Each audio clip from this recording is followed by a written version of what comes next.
Di hari Minggu yang cerah, Doni berolahraga dengan menaiki sepeda. Di tengah jalan, ia tak sengaja bertemu dengan Dea. Doni pun menyapa Dea. Dia membalas sapaan Doni. Doni penasaran, kantong apa yang dibawa Dea? Akhirnya Doni bertanya, "Itu kantong apa, Dea?" Dia pun menjawab bahwa itu adalah kantong berisi donat dan permen. Tiba-tiba Doni ingin makan donat dan permen. Ia pun bertanya, tempat di mana Dea membelinya.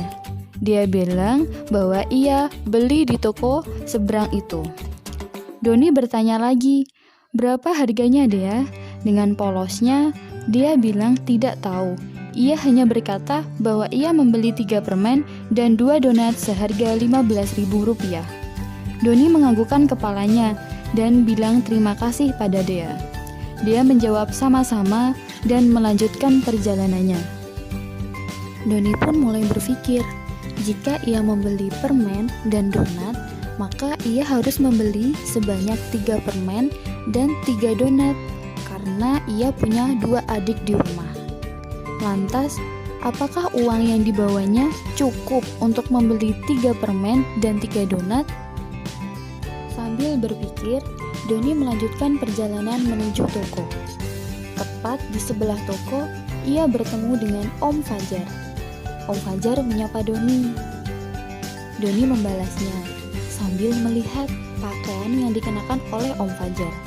Dalam hatinya, dia bilang, "Padahal ini hari Minggu.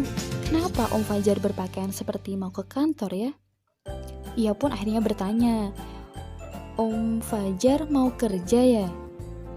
Om Fajar pun terkekeh sambil menjawab bahwa ia lupa bahwa hari ini adalah hari Minggu.